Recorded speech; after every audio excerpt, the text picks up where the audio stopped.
हम अपनी जड़ों को ना भूलें।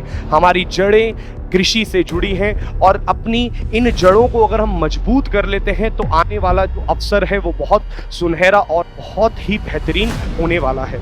अगर मैं आपको एक डेटा के अनुसार बताऊं तो 70% एग्रीकल्चरल हाउसहोल्ड जो हैं वो स्पेंड करते हैं ज़्यादा जितना वो कमाते हैं उससे भी ज़्यादा। क्या हम एक्चुअल में एक एग्रीकल्चरल नेशन है भी, ये सवाल उठने लग गया है अब। क्या आप जानते हैं कितने फार्मर्स पिछले 1 साल में सुसाइड किया है? अगर मैं आपको वो गिनती देने पे आ जाऊं तो आप शायद इस बात को समझ नहीं पाएंगे कि कितने फार्मर्स हैं जो एक बर्डन के चक्कर में या तो उधारी के चक्कर में विशियस साइकिल में फंस करके मर जाते हैं, आत्महत्या कर लेते हैं। तो दोस्तों, हमें आज इस पॉइंट पर बात करनी पड़ेगी कि फार्मर्स की आमदनी, फार्मर्स की इनकम, फार्मर्स के वेलफेयर को कैसे उभार के लेके आया जाए, कैसे हम आज 70% टोटल एग्रीकल्चरल जो भी फार्मर्स हैं वो अपनी आमदनी से ज्यादा तो खर्च करते हैं। तो आप खुद सोच सकते हैं कितना ही वो कमाते होंगे की वजह से वो ऐसे स्टेप्स को लेने पे मजबूर हो जाते हैं। भारत सरकार ने एक नारा लगाया था, डबलिंग फार्मर्स इनकम बाय 2022। क्या ये डबलिंग फार्मर्स इनकम 2022 कहाँ है? ये क्या ये सिर्फ और सिर्फ एक नारा था या ये एक सच्चाई थी? कहाँ पहुंचा? 2022 निकल चुका है। क्या आज फार्मर्स की जो पूरी प्रॉब्लम, जीरो कॉस्ट का मतलब ये मत समझिएगा कि जीरो कॉस्ट लगती है। जीरो कॉस्ट का मतलब है कि उधार लेना नहीं पड़ेगा। जीरो कॉस्ट का मतलब है कि आपके घर में जो चीज़ें अवेलेबल हैं उनसे आप ये चीज़ें बना सकते हैं। गुड़ से चीज़ें बना सकते हैं, है ना, दालों से चीज़ें बना सकते हैं, आलू, दाल, शुगर केन, वो चीज़ें फार्मर उगाता है उसी का इस्तेमाल करके ये सारी की सारी भरपाई करी जा सकती है। एक गाय की ज़रूरत है, गाय भी आप फार्मर के घर में अवेलेबल होती है। उस अगर वो है तो पूरे के पूरे एरिया को हैंडल कर सकता है। ये बार बार मैं बोल रहा हूं, जीरो बजट का मतलब ये मत समझिएगा ₹0 लगते हैं। जीरो बजट का मतलब ये है कि प्रकृति से ही चीजें मिल जाएंगी, आपको बाहर से कुछ खरीदने की आवश्यकता नहीं पड़ेगी। हेलो दोस्तों, वेलकम टू चहल एकेडमी। जैसे आप सभी जानते हैं कि ये इन डेप्थ एनालिसिस आपके यूपीएससी सिविल सर्विस की सभी टॉपिक्स का 360 डिग्री कवरेज करता है, जिससे आपकी प्रिपरेशन और आसान और वन स्टॉप सोल्यूशन बन जाती है। आज के इस comprehensive current affairs series topic wise news analysis की वीडियो में हम कवर करने वाले हैं एग्रीकल्चर के एक बहुत ही इंपॉर्टेंट मुद्दे को, जिसका नाम है जीरो बजट नेचुरल फार्मिंग। दोस्तों, जीरो बजट नेचुरल फार्मिंग काफी ज्यादा न्यूज में बना हुआ है और काफी सालों से न्यूज में बना हुआ है। हमारे मिनिस्टर्स ने समय समय पर ZBNF को प्रमोट करने के लिए इनिशिएटिव्स भी लाए हैं। बजट के अंदर भी जीरो बजट नेचुरल फार्मिंग को प्रमोट करने के रिगार्डिंग चीजों को लाया गया है। सो आइए देखते हैं सबसे पहले तो कौन से करंट अफेयर्स के आर्टिकल्स में जीरो बजट नेचुरल फार्मिंग के बारे में बताया गया है, and then we will move on to the topic itself. देखिए, the push for zero budget natural farming. What is zero budget natural farming? What are the pros and the cons of this method? क्या अच्छाइयां हैं, क्या बुराइयां हैं, ये एक UPSC आपसे mains में पूछ सकता है। What is zero budget natural farming? Will this form of chemical free agriculture increase farmers income? Where are the pitfalls? फिर आप देख सकते हैं stirring up the truth about zero budget natural farming. Zero budget natural farming has no scientific validation and its inclusion into the agricultural policy appears unwise. तो कुछ लोग कह रहे हैं कि ये जो प्रिंसिपल है या ये जो पॉलिसी है ये बिल्कुल एक अनसाइंटिफिक एविडेंस पर बेस्ड पॉलिसी है and it should not come into the main stream agricultural policy. आप इसको इंप्लीमेंट ना करिए, फार्मर्स की इनकम इससे नहीं बढ़ने वाली है। तो कुछ इसमें चैलेंजेस हैं, कुछ इसकी अच्छाइयां हैं, आइए चेक करते हैं क्या है। फिर यहां पे आप देख सकते हैं farmers reforms, challenges in zero budget natural farming. Center is pushing zero budget natural farming, which is the merit of lowering input cost for farmers, but in the absence of credible data about how the practice impact yields, there is a cause for caution. So एक बात तो बहुत simple सी है कि zero budget natural farming बहुत बार news में रहा है। आइए एक बार इसको डिस्कस कर लेते हैं, देख लेते हैं कि जीरो बजट नेचुरल फार्मिंग का पूरा जो प्रिंसिपल है वो किस चीज पर बेस्ड है। देखिए, जीरो बजट नेचुरल फार्मिंग, जैसे कि हमारे मिनिस्टर ने भी आपके बजट की स्पीच में बोला था कि let us go back to the basics, let us come to the basics. हम अपने रूट्स को नहीं भूलते हैं, हमारे बेसिक्स, हमारा कृषि प्रधान देश जो एग्रीकल्चरल बेस्ड है, सबसे ज्यादा रिक्वायरमेंट किस चीज की है? उसमें सबसे ज्यादा रिक्वायरमेंट है कि हम अपनी जड़ों को ना भूलें। हमारी जड़ें कृषि से जुड़ी हैं और अपनी इन जड़ों को अगर हम मजबूत कर लेते हैं तो आने वाला जो अवसर है वो बहुत सुनहरा और बहुत ही बेहतरीन होने वाला है। अगर मैं आपको एक डेटा के अनुसार बताऊं तो 70% एग्रीकल्चरल हाउसहोल्ड जो हैं वो स्पेंड करते हैं ज्यादा जितना वो कमाते हैं उससे भी ज्यादा। यानी कि भारत में जो हमारी जड़ें हैं वो जड़ें हैं कृषि। एक किसान है जो हम लोगों के पेट तक खाना पहुंचाता है, एक किसान है जो अपने दिन रात एक करके भारत के अंदर फूड सिक्योरिटी के इशू को खत्म करता है। ये किसान है, उस किसान की भरपाई हम नहीं कर पाएंगे कभी। ये किसान है जो लगा हुआ है सुबह शाम दिन रात तपती एकदम धूप में वो लगा हुआ है और मेहनत कर रहा है सिर्फ और सिर्फ हम लोगों को अन्न पहुंचाने के लिए, हम लोगों के पेट में खाना पहुंच सके। बट क्या हम उनके लिए बहुत कुछ कर रहे हैं? क्या हम उनकी दुविधाओं को, क्या हम उनकी प्रॉब्लम्स को समझ पा रहे हैं? क्या हम एक्चुअल में एक एग्रीकल्चरल नेशन है भी? ये सवाल उठने लग गया है अब। क्या आप जानते हैं कितने फार्मर्स पिछले 1 साल में सुसाइड किया है? अगर मैं आपको वो गिनती देने पे आ जाऊं तो आप शायद इस बात को समझ नहीं पाएंगे कि कितने फार्मर्स हैं जो एक बर्डन के चक्कर में या तो उधारी के चक्कर में विशियस साइकिल में फंस करके मर जाते हैं, आत्महत्या कर लेते हैं। तो दोस्तों हमें आज इस पॉइंट पर बात करनी पड़ेगी कि फार्मर्स की आमदनी, फार्मर्स की इनकम, फार्मर्स के वेलफेयर को कैसे उभार के लेके आया जाए, कैसे हम आगे उसको सामने लाएं। तो एक चीज तो पक्की है कि national sample survey office NSSO का एक डेटा है जो ये बताता है कि 70% टोटल एग्रीकल्चरल जो भी फार्मर्स हैं वो अपनी आमदनी से ज्यादा तो खर्च करते हैं। तो आप खुद सोच सकते हैं कितना ही वो कमाते होंगे। और यहीं पे आप एक चीज देख सकते हैं कि ऑन इन एवरेज 1 लाख रुपए का उनके ऊपर उधार है। यानी कि भारत के अंदर 50% फार्मर्स ऐसे हैं, टोटल फार्मर्स जितने भी हैं 50% किसान हमारे भाई बहन ऐसे हैं जिनका 50%, आप समझ सकते हैं कितनी बड़ी जनसंख्या है जो 1 लाख रुपए से ज्यादा के उधार में आज भी फंसी हुई है, जिसकी वजह से वो ऐसे स्टेप्स को लेने पे मजबूर हो जाते हैं। भारत सरकार ने एक नारा लगाया था डबलिंग फार्मर्स इनकम बाय 2022। क्या ये डबलिंग फार्मर्स इनकम 2022 कहां है? ये क्या ये सिर्फ और सिर्फ एक नारा था या ये एक सच्चाई थी? कहां पहुंचा? 2022 निकल चुका है। क्या आज फार्मर्स की जो पूरी प्रॉब्लम्स हैं वो ठीक हो चुकी हैं? जी नहीं, ऑफ कोर्स बहुत सारी प्रॉब्लम्स हैं। बट हाँ, बात ये बोली जा रही है कि ZBNF एक ऐसा टूल है, एक ऐसी पॉलिसी है, एक ऐसा कंसेप्ट है जो फार्मर्स की इस प्रॉब्लम को समझ करके और एक कहते हैं प्रैक्टिकली, देखिए एक होता है कि हम अनप्रैक्टिकल अनफीजिबल प्लान्स बनाएं, ये प्रैक्टिकल फीजिबल प्लान है। एक फार्मर की ग्रास रूट लेवल पर जाकर के देख करके एक सोल्यूशन देना वो बहुत जरूरी था और वो ही दिया है ZBNF ने। तो देखते हैं ZBNF क्या है। बट उससे पहले यहाँ के कुछ शब्दों को आपको जानना पड़ेगा, बिकॉज यहाँ पे लिखा है जीरो बजट। जीरो बजट क्यों बोलते हैं वो तो मैं आपको बताऊंगा, बट यहाँ पे एक शब्द लिखा है नेचुरल फार्मिंग। क्या होती है नेचुरल फार्मिंग? देखिए मासानोबू फुकुआ ये जो थे इनको बोला जाता है father of the modern day natural farming. इन्होंने अपनी एक किताब वन स्ट्रॉ रेवोल्यूशन के अंदर कुछ प्रिंसिपल्स बताए हैं जिससे हम समझ सकते हैं कि नेचुरल फार्मिंग क्या होती है। ऐसी फार्मिंग जिसमें कोई प्लफिंग नहीं होती है, यानी कि आप किसी भी तरीके से प्लफिंग नहीं करते हैं, आप किसी भी तरीके का कोई भी केमिकल फर्टिलाइजर का इस्तेमाल नहीं करते हैं, आप किसी भी तरीके से वीडिंग या नो वीडिंग मतलब आप वीड्स नहीं निकालते हैं, वीड्स जैसे हैं वैसे के वैसे ही रहते हैं, वीड आउट नहीं करते हैं, हर्बिसाइड्स का इस्तेमाल नहीं करते हैं, आप किसी भी तरीके से प्लांट को प्रोटेक्शन नहीं देते हैं। तो मतलब बोला क्या जा रहा है?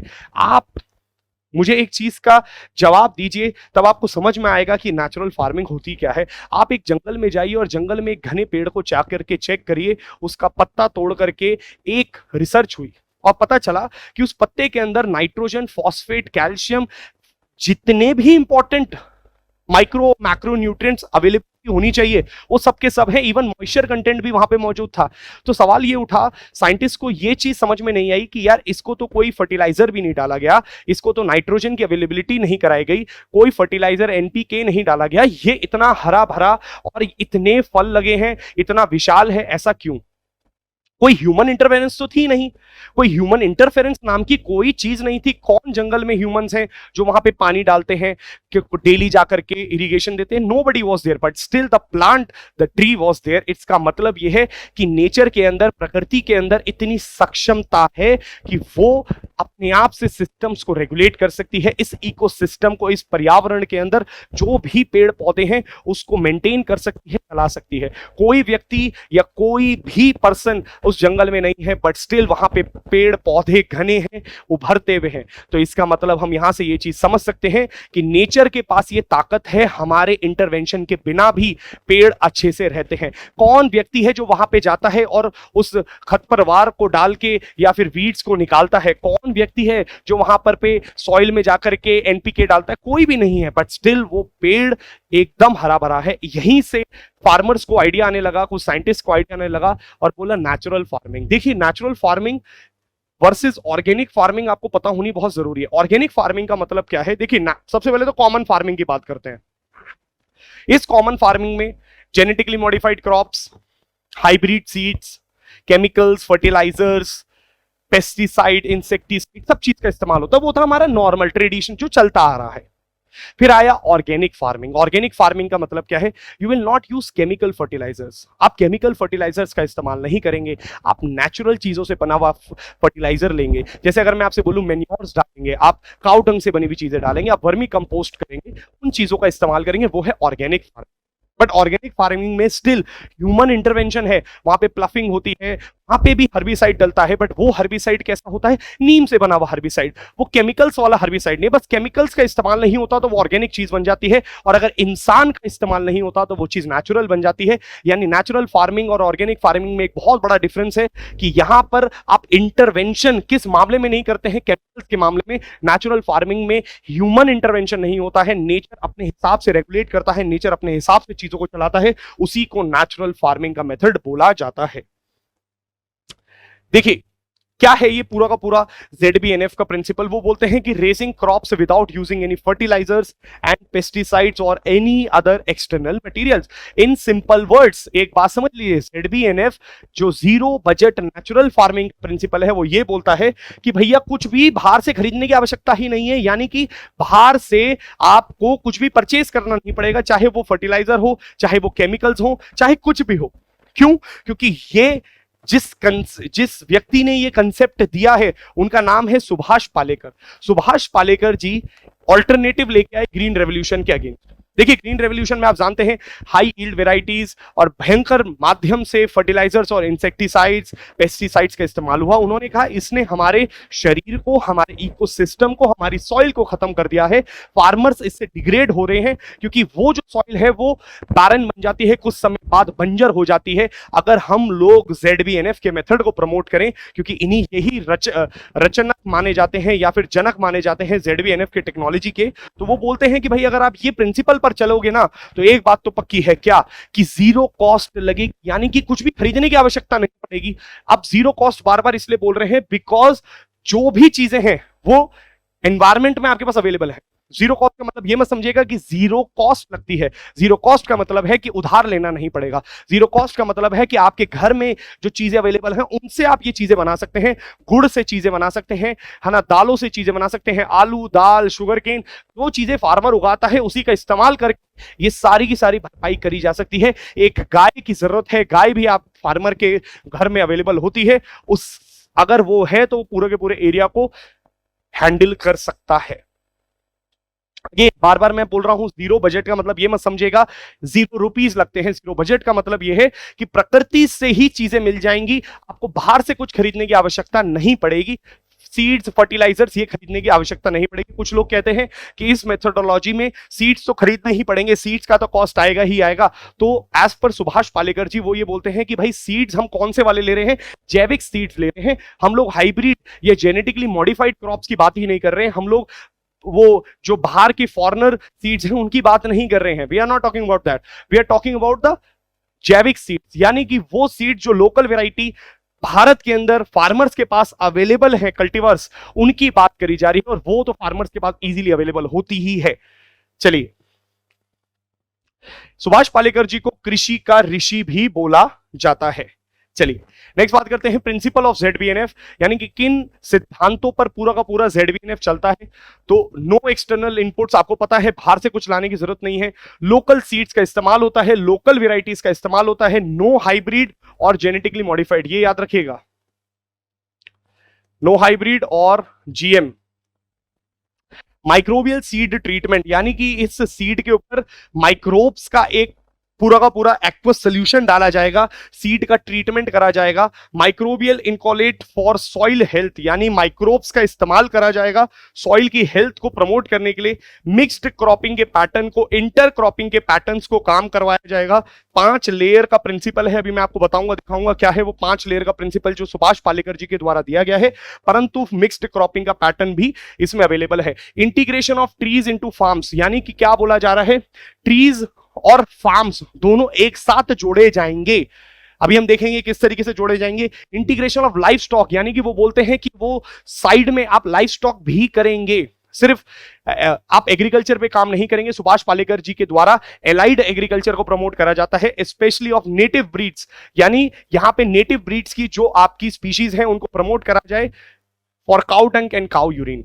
नेटिव, बार बार नेटिव क्यों बोल रहे हैं, बिकॉज नेटिव स्पीशीज आर दो स्पीशीज जो भारत में ही पाई जाती हैं, ये भारत से ही जिनका ओरिजिन है, वो क्लाइमेटिक कंडीशंस या इवोल्यूशन के प्रोसेस में इंडिया की चीजों पे अडेप्ट हो चुकी हैं। They are better and more suitable to us rather than the hybrid seeds या हाइब्रिड स्पीशीज। किसी भी प्रकार से हाइब्रिड स्पीशीज हमारे लिए ठीक नहीं है, चाहे वो पेड़ हो चाहे वो पौधे हो, किसी भी तरीके की स्पीशीज हमारे लिए, हमारी अपनी घर की इंडिजीनियस कल्टीवेशन वो बहुत इंपॉर्टेंट है। अगर आप राष्ट्रीय गोकुल मिशन में देखेंगे, हम लोग इंडिजीनियस काउ ब्रीड्स को प्रोटेक्ट करने की बात कर रहे हैं, हेंस यहाँ पे काउ यूरिन और काउ डंक का एक मेजर इंपॉर्टेंट रोल है। अभी हम देखेंगे जीवामृत बनाने के लिए बहुत इंपॉर्टेंट हो जाता है ये काउ डंक और काउ यूरिन, हेंस हमें काउ डंक और काउ यूरिन के लिए नेटिव ब्रीड्स पे फोकस करना है।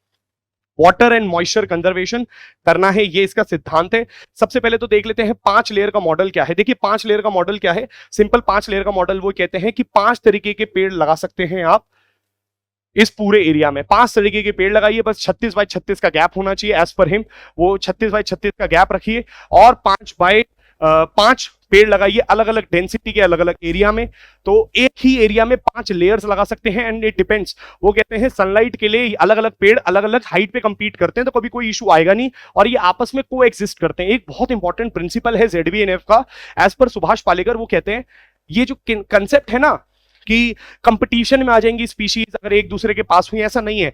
ये फॉरेस्ट के अंदर क्या कंपटीशन है, नहीं, वो कहते हैं सिम्बायोटिक रिलेशनशिप बना लेते हैं, धीरे धीरे अडेप्ट करने लग जाते हैं और दोनों ही आपस में ग्रो करते हैं।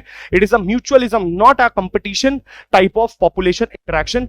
सब 5 लेयर की बना लिया जाए। देखिए आपको यहां पे दिख जाएगा किस तरीके से बोला जा रहा है। तो यहां पे है बनाना, पहले आपने ना केले का पेड़ लगा दिया, फिर आपने रेड ग्राम का लगा दिया, मोरिंगा का लगा दिया, टर्मरिक, जिंजर, अनियन, इस तरीके से आप पूरी 5 लेयर की एक पूरे के पूरे खेत में कर सकते हैं। इंटरक्रॉपिंग कर सकते हैं, मिक्स्ड क्रॉपिंग कर सकते हैं and this is a basic premises और प्रिंसिपल ऑफ योर ZBNF। आइए अब पिलर्स की बात करते हैं। 4 पिलर्स हैं दोस्तों पूरे के पूरे ZBNF में। एक है बीजमृत, एक है जीवामृत, एक है मल्चिंग, एक है वापहसा। देखिए बीजमृत, बीजमृत क्या है, बीजमृत पे देखते हैं सबसे पहले। Seed treatment using local cow डंक एंड यूरिन। अगेन क्या करना है, आप किसी गाय का गोबर और यूरिन इकट्ठा करना है और उसको अप्लाई करना है सीड्स के ऊपर। माइक्रोबियल जो एक्शन है वो काम करेगा। अच्छा, यहां पे क्या बोला जा रहा है, एक्सट्रैक्ट्स ऑफ नीम लीव्स, नीम की पत्तियों को तोड़िए, फिर टोबैको, ग्रीन चिलीज, ये सब चीजें इस्तेमाल करी जाती हैं किसमें, पेस्ट कंट्रोल के लिए। वो कहते हैं कि पेस्ट मैनेजमेंट या इंसेक्ट मैनेजमेंट अगर आपको करना है तो उसके लिए पेस्टिसाइड या पेस्टिसाइड लाने की जरूरत नहीं है, वही खेतों में लगी हुई चीजें हैं उसको तोड़िए। जैसे आप नीम के पेड़ को आराम से पा सकते हैं, नीम के पेड़ को नीम तोड़िए और वहां पे आप उस पूरे सोल्यूशन को छिड़क सकते हैं, जिससे क्या होगा आपको पता है, योर इंसेक्टिसाइड्स एंड पेस्टिसाइड्स वाला जो पूरा का पूरा प्रोसीजर है वो बच जाएगा। जीवामृत, जीवामृत क्या है, 300 से 500 करोड़ बेनिफिशियल माइक्रो ऑर्गेनिजम्स पाए गए हैं काउ डंक और काउ यूरिन के पूरे सोल्यूशन में। बोला जाता है कि भाई जो देसी गाय है, देसी गाय के यूरिन में 500 करोड़ माइक्रो ऑर्गेनिज्म हैं। यानी इतना बेहतरीन और इतना एल्कलाइन सोल्यूशन होता है, वो क्या कर सकता है, पूरे के पूरे आपके एग्रीकल्चर में जो जो इंपॉर्टेंट मिनरल्स, सारी चीजें, माइक्रो मैक्रो न्यूट्रिएंट्स, वो उस काउ डंग और काउ यूरिन में मौजूद होता है। तो वो बोलते हैं cow dung is a natural source used to revive the fertility and nutrients value of soil. Fermented microbial culture बनाया जाता है। क्या करना है, मान लीजिए अगर मैं आपसे बोलता हूं 5 किलो आपने गोबर लिया देसी गाय का, 5 किलो यूरिन लीजिए और उसमें करीबन 20 लीटर पानी मिलाया जाता है, फिर उसी में गुड़ मिलाया जाता है, चने का आटा मिलाया जाता है, पल्सिस के कई सारे है ना आप बना सकते हैं, तुर का आटा डाल सकते हैं, उसमें सोयाबीन डाली जा सकती है, उसमें आप गन्ने डालते हैं, वो सारी चीजों का एक मिक्सचर बनाया जाता है और उस मिक्सचर को बोलते हैं जीवामृत। ये जीवामृत छिड़का जाता है, ये जीवामृत अप्लाई करा जाता है पूरे के पूरे खेत में, जिससे बोला जाता है सभी न्यूट्रिएंट्स एसेंशियली पहुंच जाते हैं। जैसे यहां पे बोला जाता है 500 लीटर ऑफ जीवामृत 2 महीने तक आप लगा सकते हैं। देखो क्या बोला जा रहा है, 500 लीटर ऑफ जीवामृत चाहिए, यानी 500 litre of Jeevamrut 1 hectare land में 1 महीने में 2 बार छिड़कना है। तो आप इस पूरे 500 लीटर को 1 महीने में इस्तेमाल करेंगे, 15 दिन के टाइम पीरियड पे, और 2 बार छिड़केंगे। एक गाय जो है, 1 cow is having the potential to cover at least 30 acres of land. 30 एकड़ का जो लैंड है एक गाय कवर कर सकती है आराम से। उसका जो पोटेंशियल है वो डिपेंड्स, ये सिर्फ फिगर्स हैं, वो डिपेंड करेगा कि गाय कैसी है, क्या उसकी हेल्थ है, वो सब अपने आप देखी जाएगी। क्या वो बछड़े वाली गाय तो नहीं है, क्या वो अच्छा खा रही, वो सब चीजें अलग हैं। परंतु हाँ, एक ऑन एन एवरेज अगर 30 एकड़ का आपका लैंड है, उस पर एक गाय आपको चाहिए, और 500 लीटर 2 महीने में महीने के अंदर 2 बार आपको छिड़कना है, हर 15 दिन के गैप पे। तो आप देख सकते हैं ये जो जीवामृत है, ये जीवामृत क्या है, एक एक्वस सोल्यूशन है, माइक्रोबियल फर्मेंटेशन वाला सोल्यूशन है जो डाला जाएगा उस पूरे के पूरे उस पे। अच्छा, mulching, covering top soil with crop waste, organic waste और with cover crops. What is mulching? Mulching का मतलब होता है जो टॉप सॉइल है ना, उसको क्रॉप वेस्ट या ऑर्गेनिक वेस्ट से देना।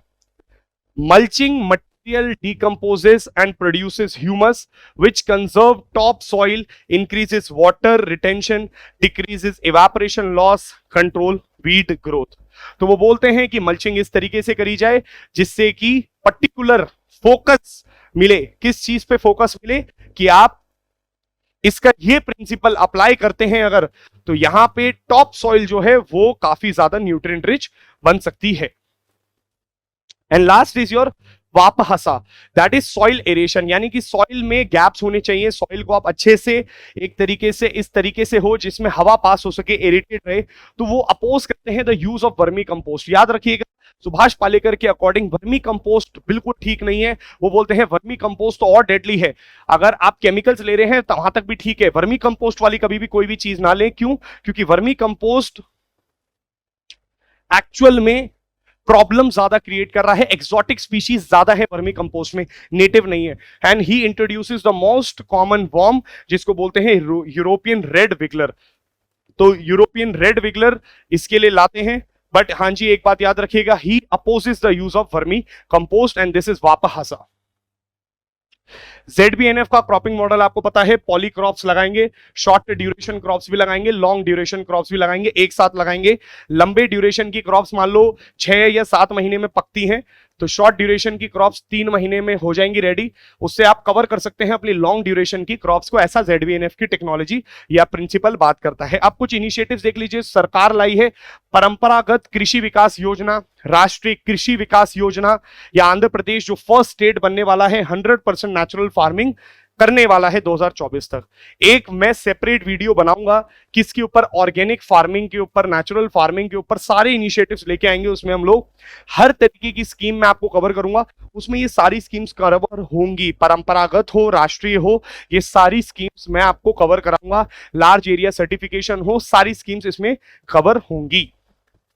बात करते हैं क्रिटिक्स की, यानी what are the loopholes. देखिए, लैक ऑफ साइंटिफिक एविडेंस। अभी जो भी मैंने बोला इसका scientific evidence, Subhash Palekar ji obviously अलग अलग जगहों पे ये प्रूव कर चुके हैं, अलग अलग लोग अपने एक्सपीरियंसेस को शेयर कर रहे हैं, बट साइंटिफिक एविडेंस अभी तक मौजूद नहीं है कि क्रिस्टल क्लियर ऐसा क्यों होता है। Hardly zero budget. अब कुछ लोग बोलते हैं भाई जीरो बजट तो कहने की बात हुई, बाकी सामान अरेंज करना है, गाय को पालना अपने आप में बहुत बड़ा बजट चाहिए।